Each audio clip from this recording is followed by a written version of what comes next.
Students problem solve करते हैं हम सेकंड लॉ ऑफ न्यूटन से रिलेटेड, जिसमें हमारे पास स्टेटमेंट कुछ इस तरह से है। A force acting on a body of mass 5 kg produces an acceleration of 10 metre per second square.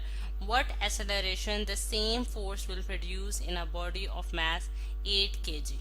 अब आप देख सकते हैं कि इस स्टेटमेंट से सबसे पहले हम जो है इसमें से जो डाटा हम कलेक्ट करते हैं वो हमारे पास क्या होगा, इसमें डाटा जो हम इस स्टेटमेंट से निकाल सकते हैं। अब सबसे पहले अगर हम देखें कि हमारे पास दो मैसेस की बात की जा रही है, एक मैस है एक बॉडी का जिसका मैस जो है वो क्या है 5 kg। अगर मैं इसको मैस m1 कह देती हूँ, इसको मतलब कि मैं अपनी नोटेशंस दे रही हूँ, इसको मैंने कह दिया कि ये मैस m1 है और इसका जो है वो 5 kg मैस है। ये मैस जो है ये एक्सेलरेशन प्रोड्यूस कर रहा है 10 metre per second square. Acceleration produce करना है, यानी कि A1 जो एक्सेलरेशन है वो हमारे पास कितनी है 10 मीटर्स पर सेकंड स्क्वायर, ठीक है।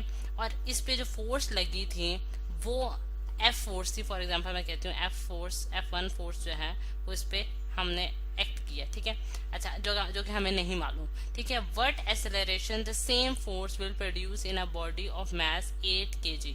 अच्छा, अब यही जो फोर्स है यानी कि F1 फोर्स जो है वो सेकंड बॉडी पे भी एक्ट कर रही है, यानी कि यही फोर्स जो है वो अप्लाई हो रही है सेकंड बॉडी पे भी अप्लाई हो रही है और फर्स्ट बॉडी पे भी यही फोर्स अप्लाई हो रही है, ठीक है।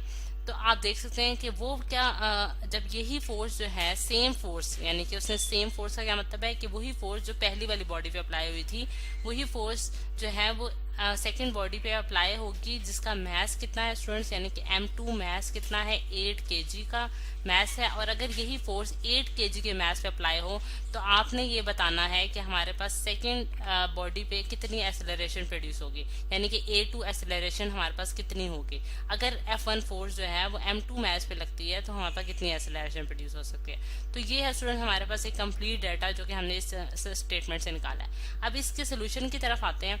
अब सोल्यूशन जो है यहाँ अगर मैं लिख देती हूँ सोल्यूशन जो हम इसको सॉल्व करेंगे। अगर हम देखें स्टूडेंट्स कि ये अगर हमारे पास अगर पहली बॉडी की बात की जाए, यानी कि फर्स्ट बॉडी की बात की जाए तो हम देख सकते हैं कि हमें मास भी मालूम है और हमें एक्सेलरेशन भी मालूम है। यानी कि फॉर एग्जांपल मैं ये कहती हूँ कि मेरे पास एक कार है और कार के ऊपर मैं एक जो है एक अमाउंट, जिसका अगर मैं इसका कहती हूँ कि इसका जो मैस है वो हमारे पास कितना है 5 kg मैस है, ठीक है। और इसके ऊपर मैं एक पर्टिकुलर फोर्स लगा रही हूँ। फोर्स जो है स्टूडेंट्स वो पुल या पुश जो है वो प्रोड्यूस करता है किसी बॉडी में और उसकी वजह से बॉडी जो है वो क्या करती है एक्सेलरेट करती है। अब उसमें जो एक्सेलरेशन प्रोड्यूस हुई है और हमें अगर मैस मालूम हो और एक्सेलरेशन वो जो बॉडी प्रोड्यूस करी वो भी हमें मालूम हो तो हम फोर्स की वैल्यू आसानी से निकाल सकते हैं by using Newton second law, ठीक है। और न्यूटन सेकेंड लॉ हमें क्या बताता है, न्यूटन सेकेंड लॉ हमें ये बताता है कि F जो है वो डायरेक्टली प्रोपोर्शन है मैस और एक्सेलरेशन के, ठीक है। यानी कि F is equal to ma। और अगर F is equal to ma की इक्वेशन में आप इसकी वैल्यूज पुट करें तो आप F1 फोर्स निकाल सकते हैं जो कि हम निकालना चाह रहे हैं।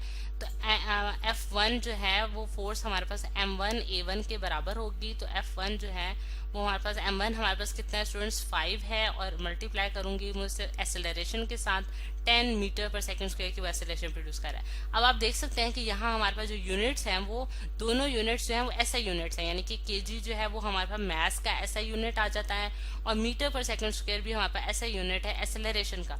इसलिए हमने इनको जो है इसी तरह पुट कर दिया। अगर हमारे पास ऐसा यूनिट में ये वैल्यूज ना गिवन होती तो हम उसको कन्वर्ट करते ऐसा यूनिट्स में, ठीक है। तो आप यहाँ जो है जब मैं इसको मल्टीप्लाई करूंगी 5 × 10 तो हमारे पास क्या आंसर आता है 50 न्यूटन की जो है वो फोर्स जो है वो इस बॉडी पे एक्ट कर रही है, ठीक है। अब 50 न्यूटन की फोर्स जो कि हमारे पास फर्स्ट बॉडी पे एक्ट की थी और उसने इस बॉडी को मूव कराया था, यही फोर्स अगर सेकंड बॉडी पे अप्लाई की जाए, यानी कि F1 फोर्स ही हमारे पास सेकंड बॉडी पे अप्लाई की जाए, जिसका मैस कितना है हमारे पास स्टूडेंट्स हमें गिवन है 8 kg मैस है, ठीक है।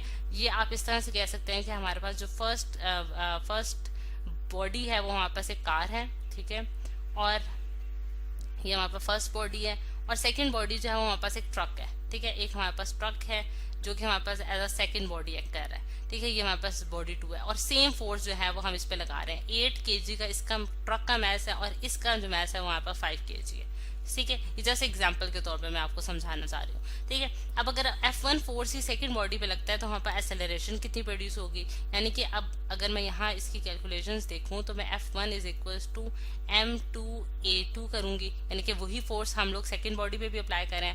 a2 की वैल्यू आप फाइंड आउट करना चाहते हैं तो आप क्या करेंगे कि m2 को वहां जाके दूसरी साइड पे जाके क्या करेंगे, डिवाइड कर देंगे उससे, यानी कि आप ये भी कह सकते हैं कि मैंने दोनों साइडों पे a2 से डिवाइड कर दिया है। ठीक है, अब a2 के डिवाइड करने से मुझे क्या मतलब कि इस इक्वेशन में क्या होगा कि हम इसकी वैल्यूज पुट करेंगे। F1 की वैल्यू हमें मालूम है स्टूडेंट्स कि वो 50 न्यूटन है और m2 की वैल्यू जो है वो हमें गिवन है 8 kg।